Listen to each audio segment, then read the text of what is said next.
Bismillahirrahmanirrahim. Assalamualaikum warahmatullahi wabarakatuh. Alhamdulillahirabbil alamin. Allahumma shalli ala Muhammad wa ala ali Muhammad. Apa kabar semuanya? Semoga selalu dalam lindungan Allah Subhanahu wa taala. Diberikan kesehatan oleh Allah Subhanahu wa taala. Dan dilindungi dari berbagai macam penyakit, dilindungi dari berbagai macam musibah. Hari ini saya akan menjelaskan proses morfofonemik dalam bahasa Indonesia.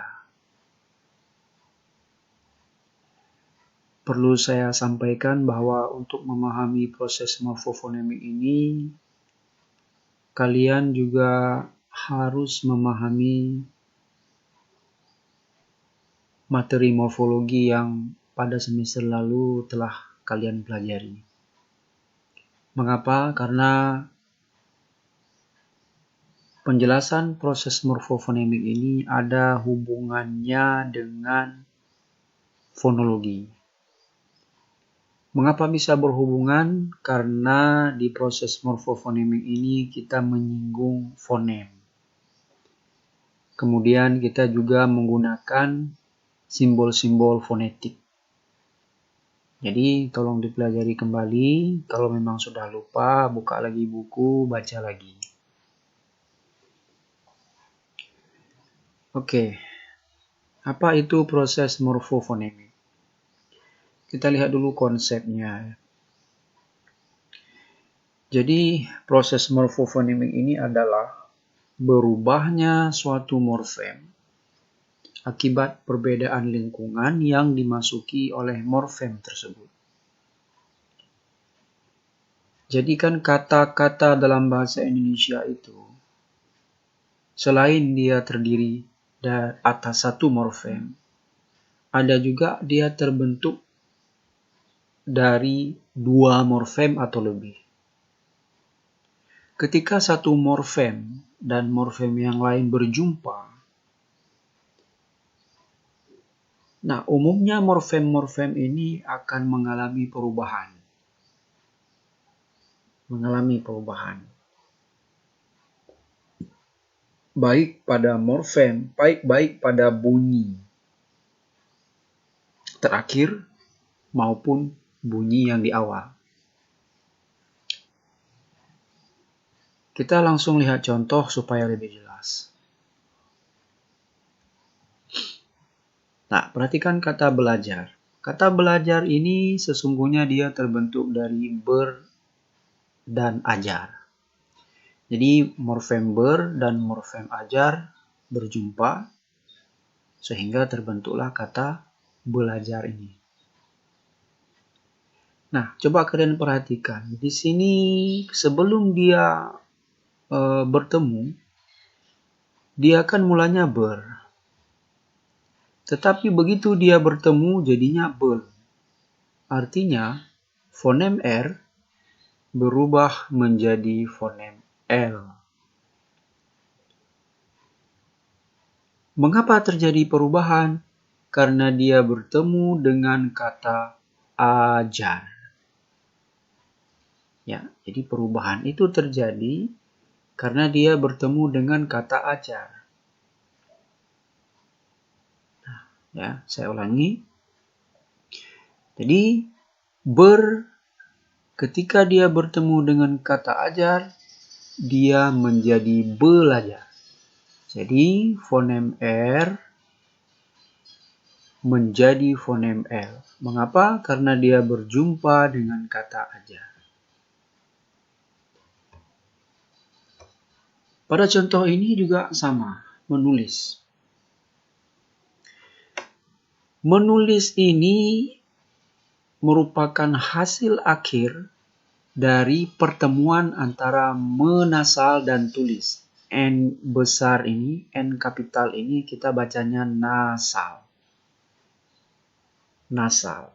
Nasal itu artinya bunyi bahasa yang keluar, yang udaranya keluar melalui hidung. Nanti nasal ini dia ada variasi-variasi, berubah. Dia ada mem, ada men, ada men, ada meng, menge, dan men. Nah, bunyi-bunyi akhir tadi, bunyi mem, men, men, meng, dan menge, itu kan merupakan bunyi-bunyi nasal. Bunyi nasal. Mengapa disebut bunyi nasal? Karena udaranya ketika diucapkan itu dihasilkan dengan cara udaranya keluar melalui hidung. Makanya dia disebut nasal. Nah, coba lihat lagi konsep nasal ini di fonologi. Jadi menasal ini bertemu dengan kata tulis. Nah, perhatikan di sini menjadi menulis. T tidak ada lagi di sini. Mengapa menjadi menulis? Mengapa bukan mentulis? Karena menasal bertemu dengan kata yang diawali oleh bunyi T. Inilah yang namanya perbedaan lingkungan. Sama dengan bertemu dengan ajar. Itu juga perbedaan lingkungan. Nah, jadi mengapa T di sini tidak ada lagi? Ya, di sini sudah hilang T-nya. Itu karena menasal bertemu dengan kata yang diawali oleh bunyi T. Nah, sekarang coba lihat kata yang lain yang juga diawali oleh bunyi T, lalu kita lekatkan menasal. Misalnya tampar. Tampar juga diawali oleh bunyi T.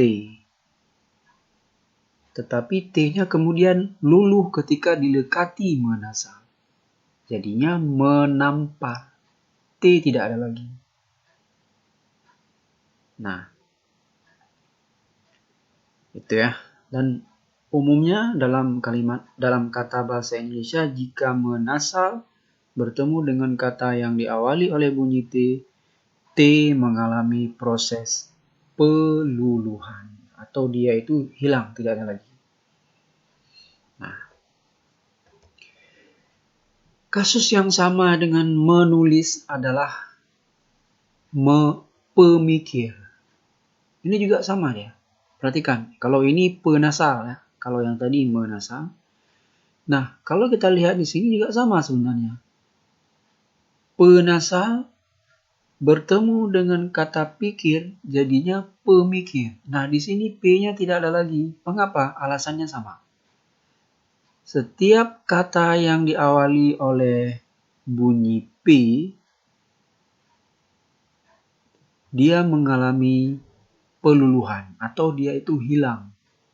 Maka kita lihat kata yang lain yang juga diawali oleh bunyi P. Itu semuanya hilang. Ya. Parkir diawali oleh P menjadi pemarkir. Pakai diawali oleh bunyi P menjadi pemakai ketika dia itu dilekati oleh imbuhan penasal. Kalau dilekati oleh imbuhan menasal sama juga. Pakai dilekati oleh imbuhan menasal. Jadinya memakai. P mengalami peluluhan. Hilang, tidak ada lagi. Itulah yang disebut dengan berubahnya suatu morfem akibat perbedaan lingkungan yang dimasuki oleh morfem tersebut. Mana lingkungan? Ini dia. Jadi, ketika morfem ini masuk kemari, ya, karena berbeda dia, ini N, nasal, ini T, karena perbedaan lingkungan, maka terjadilah proses morfofonemik di sini. Ini juga begitu, karena diawali oleh kata ajar, terjadilah proses morfofonemik di sini. Ini juga sama, diawali oleh bunyi P, terjadilah proses morfofonemik. Itu yang disebut dengan perubahan suatu morfem akibat perbedaan lingkungan yang dimasuki oleh morfem tersebut. Nah, ketika terjadi perubahan tadi, muncullah varian.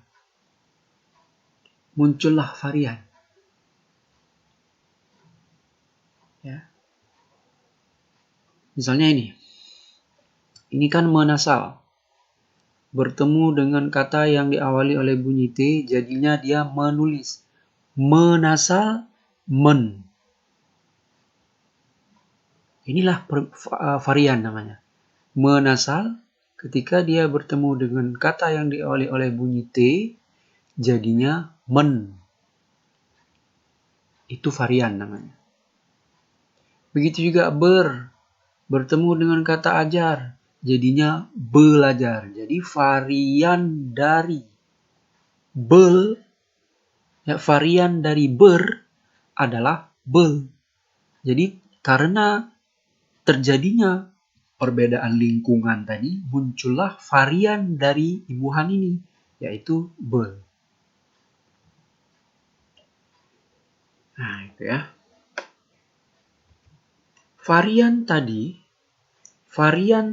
itu disebut dengan alomorf. Varian tadi itu disebut dengan alomorf. Nah,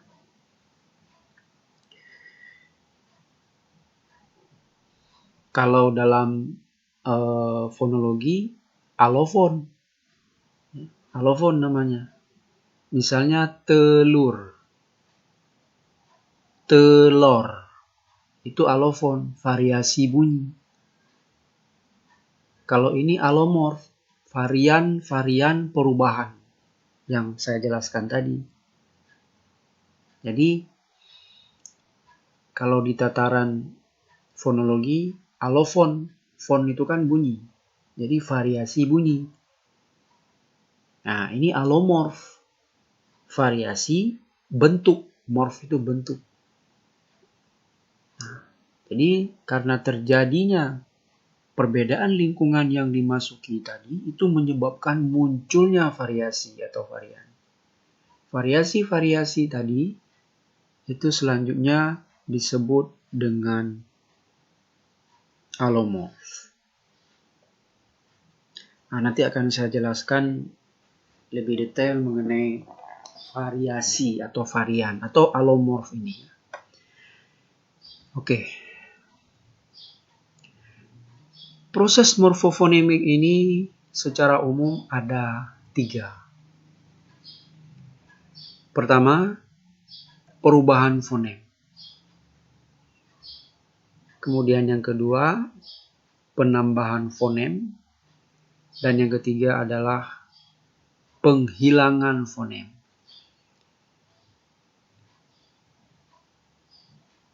Kita lihat yang pertama, perubahan fonem.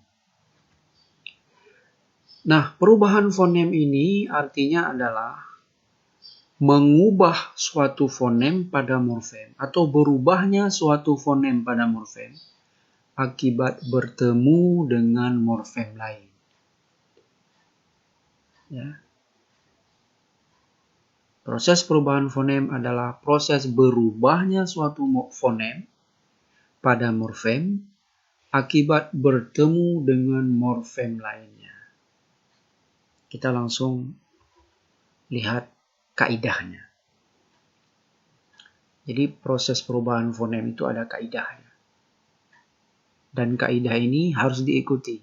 Ketika kaidah ini tidak diikuti, muncullah morfem-morfem yang salah. Kita lihat kaidahnya. Pertama, fonem N pada morfem menasal dan penasal. Ya, ini ya, fonem N. Ini. Dia akan berubah menjadi fonem M.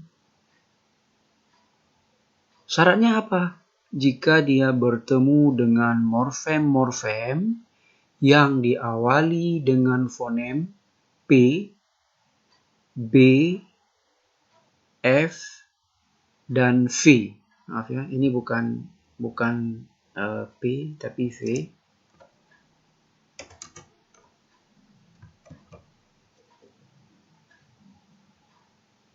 Ya. Kita lihat contoh ya. Menasal, ini dia sebelum bergabung ya, masih terpisah. Tandanya kita buat tanda plus di sini. Ini belum bergabung. Menasal. Lalu dia melekat atau bertemu dengan kata pinjam. Kata pinjam ini diawali oleh bunyi atau fonem P. Ketika dia bertemu dengan kata yang diawali oleh fonem P, terbentuklah kata meminjam. Nah, tadi saya menyinggung alomorf. Alomorfnya apa? Alomorf dari menasal adalah mem ini. Oke. Kita lihat berikutnya. Menasal bertemu dengan kata fatwakan yang diawali oleh fonem P. Terbentuklah kata memfatwakan. Ya, memfatwakan.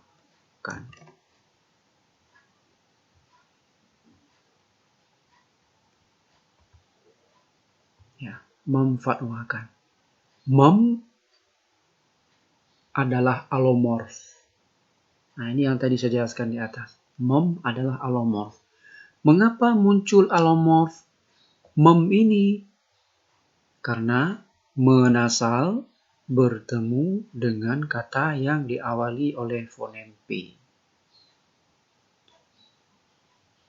Kita lihat berikutnya.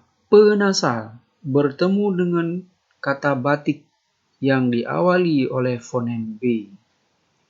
Jadilah dia pembatik. Pem ini adalah alomorf dari pen. Begitu ya. Jadi pertanyaannya mana yang menjadi alomorf? Yang menjadi alomorf itu adalah sesudah terjadinya proses morfofonemi. Kalau dalam contoh ini, bukan menasal ini yang alomorf, tapi yang ini alomorfnya, mem. Artinya setelah terjadi proses morfofonemi. Begitu juga ini, bukan menasal ini, bukan penasal ini, tapi ini mem, pem. Itu alomorfnya, variasinya. Oke. Kita lihat kaidah yang kedua. Nah, fonem N pada morfem menasal dan penasal, dia akan berubah menjadi N. Fonem N. Jika bertemu dengan morfem-morfem yang diawali oleh fonem T, D, dan S.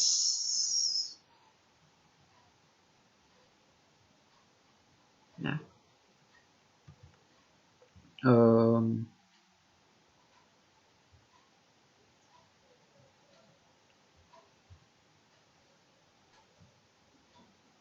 ya, begitu ya. Jadi, fonem N pada morfem menasal dan penasal akan menjadi fonem N. Beda ya antara N ini dan N kapital ini. Ini tadi sudah saya sebutkan, ini nasal bacanya. Ini fonemnya N. Kalau bertemu dengan kata yang diawali oleh fonem T, D, S. S yang dimaksud di sini hanya khusus bagi beberapa bentuk dasar atau kata dasar yang berasal dari bahasa asing. yang masih mempertahankan keasingannya. Kita langsung lihat contoh. Menasal bertemu dengan kata tutup, diawali oleh fonem T, maka dia menjadi menutup. Begitu juga penasal bertemu dengan kata tutup, diawali oleh fonem T juga, dia jadinya penutup. Mana alomorfnya? Men dan pen. Nah, tuh. Lalu menasal bertemu dengan kata survei. Survei ini adalah kata yang berasal dari bahasa asing dan masih mempertahankan keasingannya. Maka S di sini jadinya mensurvei. Jadi di sini variasinya adalah men. Kita lihat kaidah berikutnya. Menasal pada morfem fonem N pada morfem menasal dan penasal akan berubah menjadi fonem N jika bertemu dengan morfem yang diawali oleh fonem S, C, sha. Ini ya, ingat kembali tulisan fonetik. Ini sudah saya buat keterangan dalam kurungnya. Ini tulisan ortografinya, ini adalah tulisan fonetiknya. Kemudian G. Nah, kita lihat ini. Menasal bertemu dengan kata sapu jadinya menyapu. Ini tulisan fonetiknya. Ini tulisan ortografinya. Begitu juga menasal bertemu dengan kata syukuri menjadi mensyukuri. Nah, ini ya. Mensyukuri. Menasal bertemu dengan kata cari menjadi mencari. Menasal bertemu dengan kata jauh menjadi menjauh. Di sebelah kiri, di sebelah kanan ini, paling kanan ini tulisan fonetik, sedangkan ini adalah tulisan ortografi. Apa tulisan ortografi? Apa tulisan fonetik? Coba buka lagi buku kalau memang lupa. Nah, mana variasinya? Ini dia. Men. Ini alomorfnya atau variasinya. Nah, yang perlu saya jelaskan di sini. Coba perhatikan menasal tambah cari menjadi mencari. Jadi bukan menyari. Bukan menyari. Kalau kita lihat contoh lain, menasal bertemu dengan kata cuci. Kata cuci itu kan dia diawali oleh fonem C. Jadinya mencuci, bukan menyuci. Begitu juga menasal bertemu dengan kata contoh. Dia diawali oleh bunyi C. Sehingga terbentuk kata mencontoh, bukan menyontoh. Jadi kalau terjadi pelanggaran akidah, berarti terjadi ketidakbakuan kata. Menyontoh, menyuci, itu tidak baku. Karena kata dasarnya diawali oleh fonem G. Kita lanjutkan. Kaidah berikutnya adalah fonem N pada morfem menasal dan penasal akan berubah menjadi fonem ng. Ingat kembali ya tulisan fonetik ini. Coba diingat kembali. Jika bertemu dengan morfem yang diawali oleh fonem K, fonem G, fonem H, ini dia, ini tulisan ortografinya saya buat. Lalu fonem H serta fonem vokal. Kita langsung lihat contoh. Nah ini.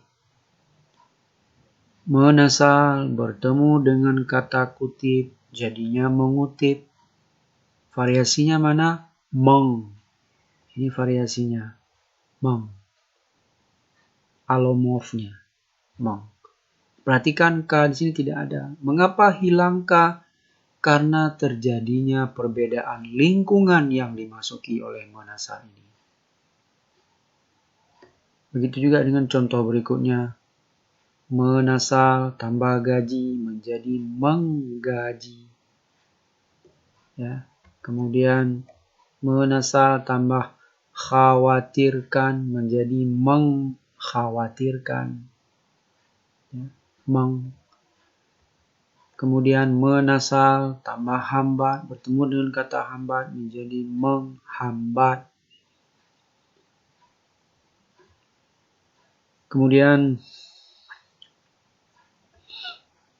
menasal bertemu dengan kata uji menjadi menguji. U di sini adalah fonem vokal, makanya dia meng. Misalnya ukur, jadinya mengukur. Airi menjadi mengairi. Jadi meng semua. Itu variasinya. Nah, aturan berikutnya atau kaidah berikutnya, fonem R pada morfem ber, ya, fonem R pada morfem ber dan per akan berubah menjadi L jika bertemu dengan morfem-morfem seperti ajar.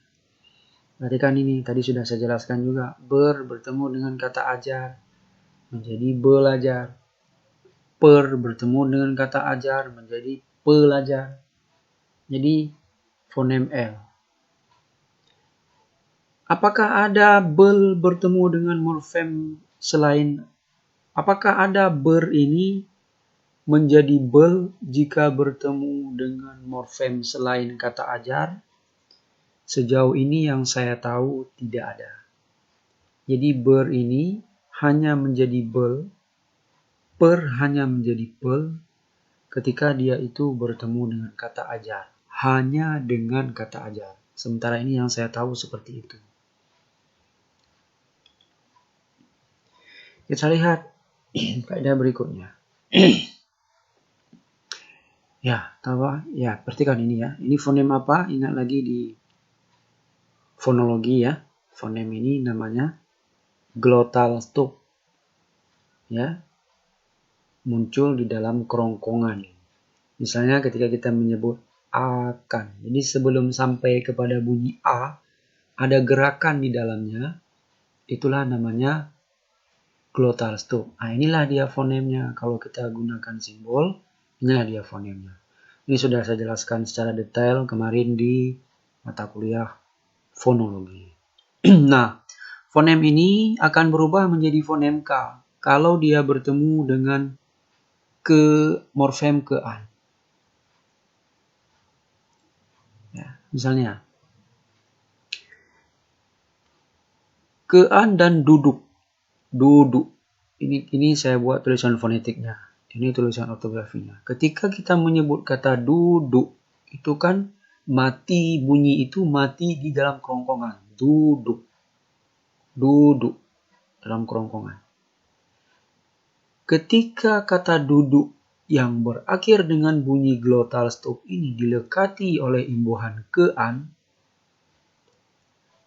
bunyi glottal stop ini dia berubah menjadi bunyi K. Beda ya, posisinya beda. Kalau ini dia di dalam kerongkongan, kalau ini dia velar, konsonan velar namanya. Ya, dorsovelar. Nah, coba buka lagi buku fonologi ya. Jadi terjadi perubahan bunyi. Nah, itu namanya juga bagian dari proses perubahan fonem. Begitu juga dengan ini, rusak. Rusak. Ya. Bunyi yang terakhir ini glottal stop. Ketika dilekati akhiran an, Glotal stop menjadi bunyi velar, konsonan velar atau dorsovelar. Oke. Itu adalah kaidah yang pertama. Kita lihat kaidah yang kedua. Kaidah yang kedua adalah terjadinya penambahan fonem. Ya, terjadinya penambahan fonem. Kalau tadi fonem itu berubah, ini tidak berubah, bertambah. Tetapi perlu diketahui bahwa selain terjadinya penambahan, di sini juga terjadi perubahan. Cuma fokus pembicaraan kita di penambahannya. Ya, perhatikan. Ini adalah konsepnya. Jadi penambahan fonem pada suatu morfem karena pertemuan suatu morfem dengan morfem lain. Ini konsepnya. Kita lihat selanjutnya. Biasanya perubahan penambahan fonem ini yang ditambahkan adalah fonem e. Ya, fonem e ya, bukan i tapi e. Nah, jadi morfem menasal akan menjadi menge dan morfem penasal akan menjadi penge. Nah, itu penambahannya. Kita langsung lihat contohnya. Nah, ini dia. Menasal bertemu dengan kata cat, jadinya mengecat. Ini juga jadinya mengelas. Ini pengecat. Ini pengelas. Ya, tikai, pertikaian, kepulauan. Ini penambahan. Di mana kita bisa lihat penambahan? Nah, ini dia. Menasal tambah cat. Ini kan menjadi menge. Ada penambahannya.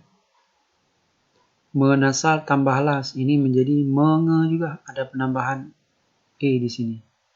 Penasal tambah cat. Ini menjadi penge juga. Ada penambahan e. Pengecat. Penasal tambah las menjadi penge. Ada penambahan e. Kalau ini ada penambahan konsonan y. Karena kan kalau kita baca pertikaian, yan, yan. Sesudah i ada bunyi y lagi di situ. Ini juga begitu. Kepulauan. Nah, ada penambahan bunyi w. Nah, itu namanya penambahan fonem. Dan umumnya proses penambahan fonem ini terjadi pada kata yang bersuku satu. Tapi khusus yang ini tadi ya. Nah, ini cat, las. Ini kan suku satu ini. Cat, las. Jadinya dia menge, penge. Kalau ini tidak termasuk. Makanya saya menyebut tadi umumnya. Nah, ini ya. Cat, las, bom. Misalnya mengebom, bukan membom, tapi mengebom. Nanti kita akan saya jelaskan lebih lanjut di proses morfologis ya.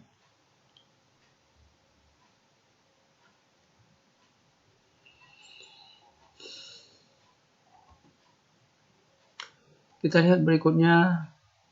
Ini contohnya. Terkaan. Ini ya. Terka. Ditambah lagi. Karena dia berakhiran an, ditambah lagi. Sebelum bunyi a ini, ada bunyi glotal ya. Terkaan. Coba saja.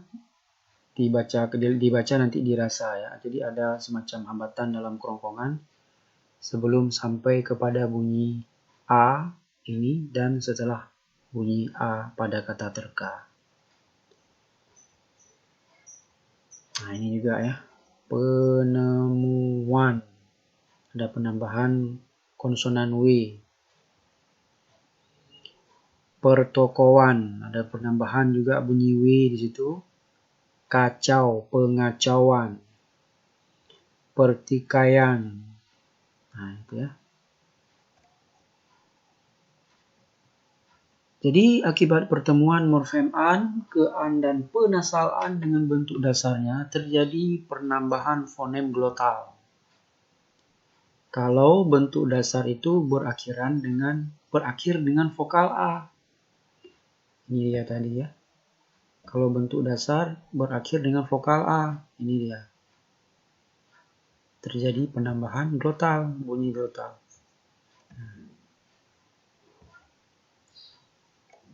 Kemudian penambahan W kalau bentuk dasar itu berakhir dengan vokal U, O, dan AU. Pulau misalnya, kepulauan. Nah, tadi di atas juga ada contohnya, nanti tinggal dilihat lagi. Kita lihat kaidah yang terakhir, proses yang terakhir, proses morfofonemik yang terakhir, yaitu proses penghilangan fonem. Tadi sudah ada proses perubahan, kemudian proses penambahan, nah ini proses penghilangan. Jadi yang namanya penghilangan fonem berarti hilangnya sebuah fonem. Mengapa? Sama, karena bertemu dengan sebuah morfem, karena pertemuan antara sebuah morfem dengan morfem lain. Maka terjadi penghilangan.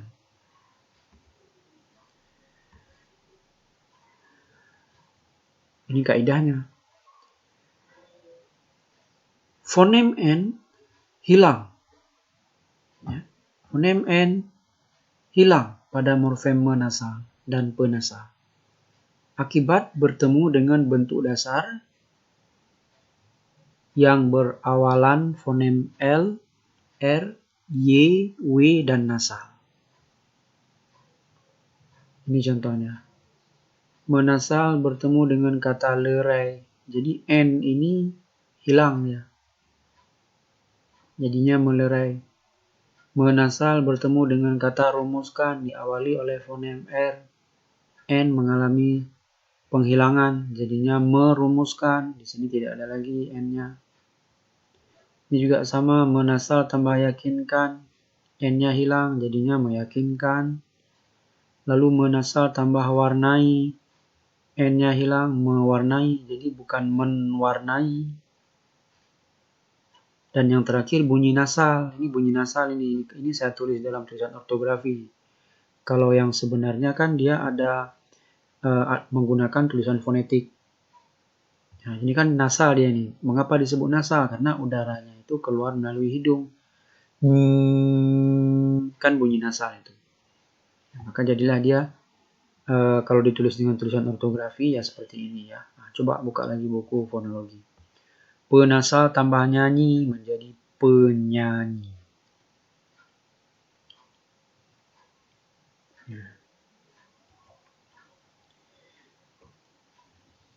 Ini kaidah berikutnya.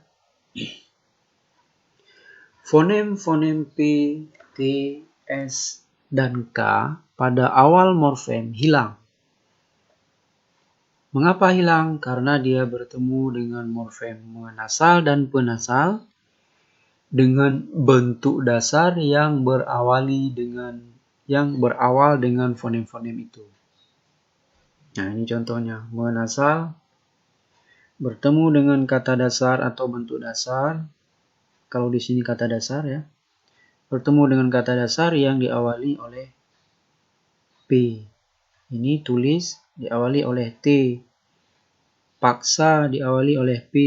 Sehingga bertemu dengan menasal dan penasal jadinya memaksa menulis pemaksa. Jadi bunyi P, T, S, dan K ini dia hilang.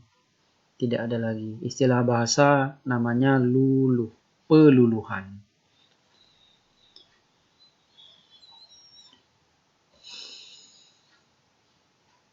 Kita lihat berikutnya. fonem R mengalami penghilangan juga. Hilang.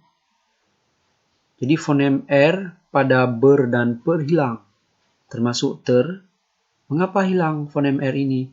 Karena dia bertemu dengan bentuk dasar yang fonem awalnya R.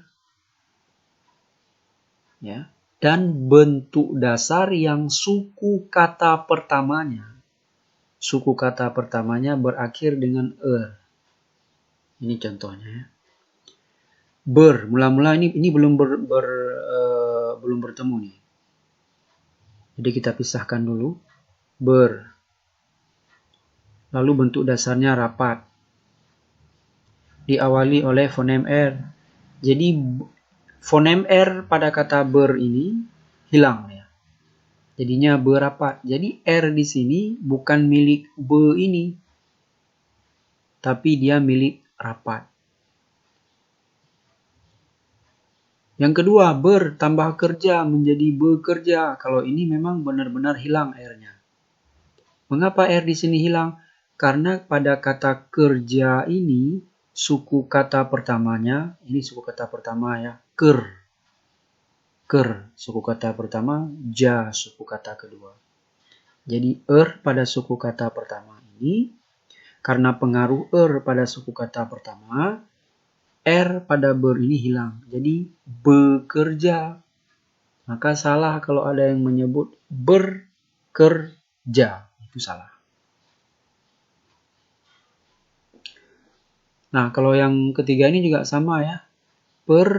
Bertemu dengan kata ragakan, jadinya peragakan. R pada kata peragakan ini milik ragakan, bukan milik pe ini. Begitu juga dengan terasa. Oke, itu saja penjelasan tentang proses morfofonemik. Sekian. Terima kasih. Wassalamualaikum warahmatullahi wabarakatuh.